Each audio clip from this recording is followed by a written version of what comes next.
OneDrive is getting a photo editor, Twitter wants you to test its latest features, and we're gonna have an in-person gaming convention.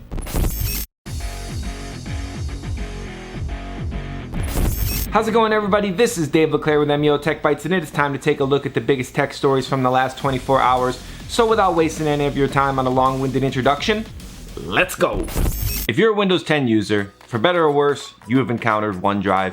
It is Microsoft's cloud storage solution. It comes pre-installed on Windows, and it is there whether you like it or not. But it's about to get a little bit better, so if you are a OneDrive user, you got some good news today, as Microsoft has announced that it is adding a photo editor to OneDrive, which means you'll be able to make some basic photo edits directly in OneDrive without having to download any additional software.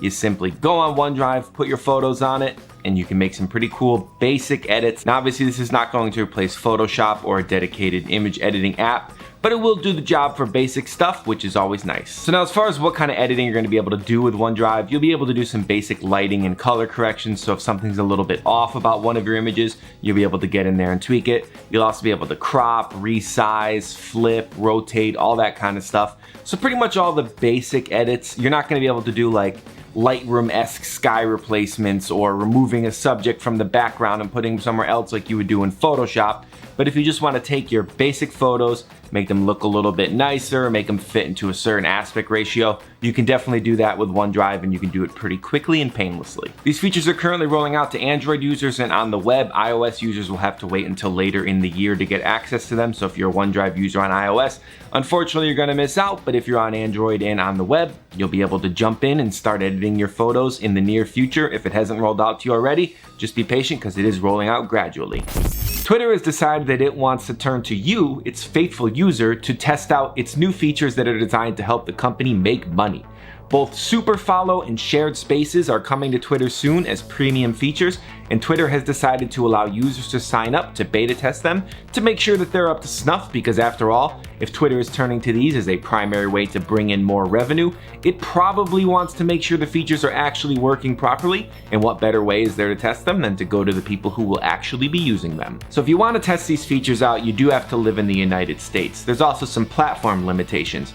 iOS will get both Super Follows and Ticketed Spaces, but Android will only get Ticketed Spaces. Super Follows is an iOS exclusive feature for right now. For the time being, Twitter will only take 3% of any income that you earn if you sign up and use these features, though if you make more than $50,000 over your lifetime, that cut will go up to 20%. Super Follows are kind of like a monthly subscription where you can sign up for a monthly fee and follow a certain person and get exclusive content, kind of like Patreon or OnlyFans. And Ticketed Spaces are like Twitter's version of Clubhouse, though you pay money to go into the spaces. So right now spaces are available for free.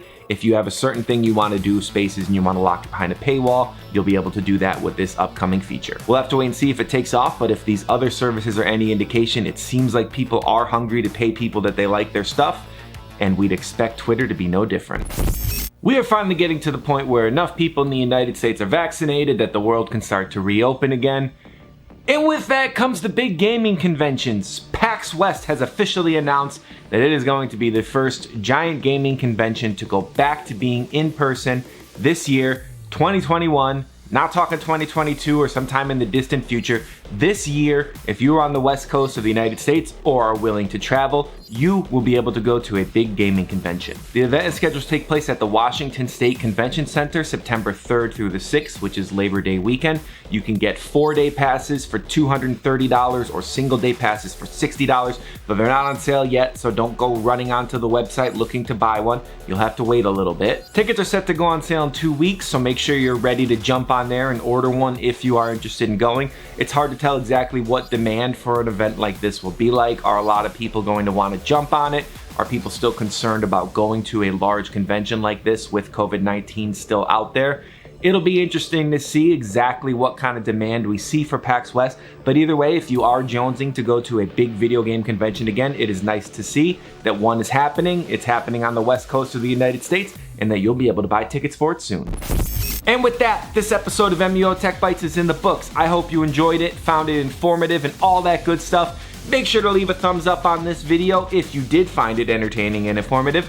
Also, make sure to subscribe to MUO's YouTube channel so you never miss another episode of Tech Bytes and all the other cool content that we put out on a daily basis. And I will see you guys in the next one.